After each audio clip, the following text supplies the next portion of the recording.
Hello YouTube. Today I'm going to be doing a video on my 5-speed swap in the 96 F250 7.3 diesel. Okay, so first things first, you're going to need your ZF5 5-speed transmission. I found mine at a wrecking yard. There was just one wrecking yard that happened to have exactly what I needed. Mine happened to be rebuilt as well.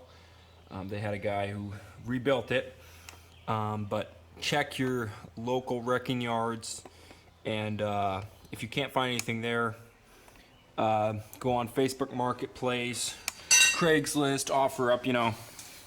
And the best way to do this, if you can, is find a parts truck that has all the parts you need, and just buy the parts truck, and that'll definitely save you some time. I didn't do that, so I had to just find all the parts separately. Other thing you're going to need is this cross member that holds the transmission up and the transfer case. This is actually from the E4RD. I did not find a cross member for this transmission, but if you can find one for a 5-speed, that'll make it a lot better. So also, drive lines are going to be a different length from the automatic to the manual, so you're going to want to find those. I found a front one. I got a set of them, but only the front one works, so I'll have to put one in the rear. I may have to get that one, the one I've got, lengthened by a little bit. And you're going to want your clutch kit. I recommend the Luke clutch kit. It comes with the clutch, flywheel, pressure plate, all the good stuff to do it. You can get them at Napa. That's one of the reasons I liked it, is because you can get them fast at your local auto parts store. So make sure you get the slave cylinder. Just get the whole kit that comes with the slave cylinder and master cylinder and the line that goes with it. Also, make sure you get the clutch fork. It goes right there. That's what the slave pushes up against. You can get those at, well, any auto parts store. A couple other notes. Some things that might not be super obvious when you're doing this swap, but let me go over what I had to do here. So, for this 4x4 linkage, if you have a 4-wheel drive, the piece that goes in between here and the transfer case was way too long. So I actually had to cut my own piece. I don't know if you can see that, but anyway, this piece was way shorter. So in order to make this actually shift, I had to cut a piece of metal and then drill holes in it. Another note, when you put it in the transmission, just make sure it's in neutral, because that'll make it go in a lot easier. You're going to have a really hard time if you don't put this transmission in neutral before you put it in. Well, another thing that would be good to get, if you could get it, is the a PCM that is for a 5-speed transmission, because they're just a little bit different. And if you get the PCM, also get the wiring harness for the transmission. It's just a little different. It only has 2 connections on the end, but you will have to create a jumper one way or the other, so that this thing would be able to start, because it's looking for the neutral position. It's a neutral safety switch, but for the automatic transmission, this is what I did, because I could not find the PCM. I made a jumper, which means I basically cut 2 wires and spliced them together, and that was between pins 4 and pins 12. You'll see them labeled here, so don't worry about it. Just look at this black thing. It's on the other side there. Just look at the black. You'll see pins 4 and pins 12. Just wire those 2 wires together, and that will bypass the neutral safety switch. On the other end of this wiring, the automatic transmission doesn't come with the same type of reverse light. on this transmission, the reverse light goes to the transmission, and it's different than the automatic one. Here, it looks like this here. Just a minute. So it looks like this, and that's different from the automatic to the manual. So what you want to do is get a manual wiring harness, if you can find one, and then just cut this off the end. And there's a whole bunch of wires here.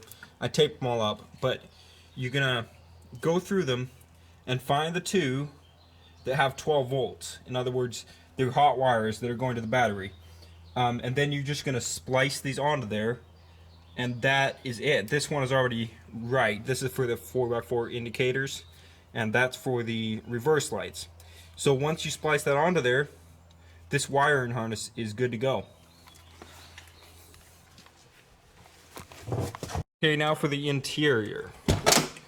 So obviously you're going to need a shifter and a shifter knob and the boot there. The other thing is, underneath here there's a pan that goes on here that has a hole in it, and you just go to a junkyard, you look for one that has a hole in it, and the hole is in the exact right place. So I mean, it'll be a lot easier to put it in than if you were to cut it yourself. And if you can't find one of those, I got lucky, I found one. First time I went to the junkyard, I just found one. But you might not find one, so you might have to cut it yourself. And then you just cut a hole in the carpet and put the boot on. The other thing is the pedal assembly. You can either find one new or used, doesn't really matter. I found this one used, and it was actually from an older model, and so what I did is took the frame thing apart. I'm not going to go too much in detail, but then I had to pretty much put it back together. It still works this way though. So anyway, you're going to need that, and then steering column if you want, because there was a shifter over here. Let me show you what I did. So I just patched this hole. I took the shifter out, and I patched the hole with some plastic and then painted over top of it. It's not very clean, but it works for me. Also, in case you didn't know, these ZF5 transmissions take an ATF, which is, I know it seems a little odd, but they don't take a gear oil because that'll actually blow up the transmission. That's what the transmission guy told me when I went to buy this transmission. And so I've got Mercon 5 in this, and that's what I'd recommend putting in there. That is it for the installation. It's really just a matter of unbolting stuff and bolting it back up. So it's not too bad. You just know a few basic things and you can do it. So yeah, it's taken me about 2 weeks so far, maybe a little more. But as soon as I get that rear drive line in and get my clutch bled, then I can drive this thing. So I'm gonna put some videos here at the end of me actually driving this thing. Before I go for a drive here, I want to note a couple of things. So the drive line, I got it from an older truck, so the front one fit, but the rear did not fit as it was. It was about 3/4 inch too short. So if you get one that's just a little short, you can make a shim for it. And this is just a couple of pieces of steel cut around. Try to cut them as square as you can. They do make shims, round shims for some of these, but I could not find one for my truck. So but if it's obviously if it's a few inches longer, you really don't want that. But this was under an inch, and so you can do this. I took it for a test drive, and it's still in balance. It still feels smooth. So obviously if it put it out of balance, you would not want to do that, but mine seems fine. So in here, this is pretty loud compared to how it was before, and I don't know if I can maybe insulate that some more, but because obviously there's a hole in the floor, so I don't know, maybe this is just how they're supposed to be, but it sounds pretty loud to me. Anyway, let's go for a test drive.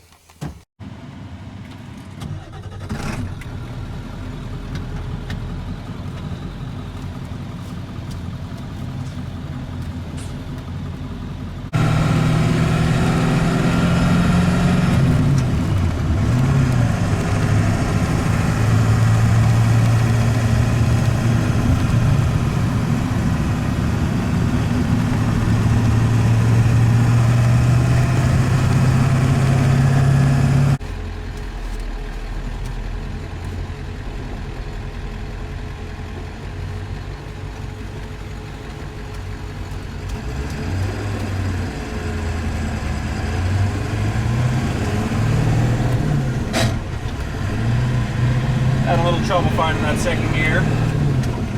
No biggie.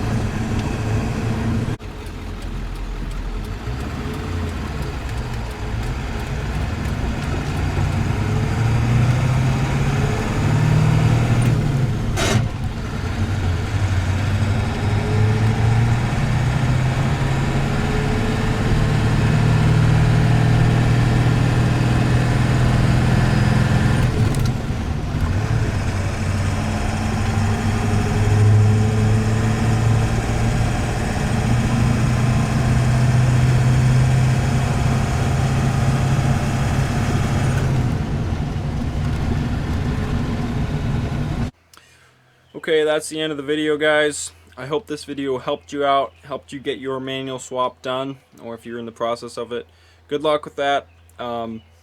If you got any questions, just leave them down in the comments and I'll reply. And I guess I'll see you next time.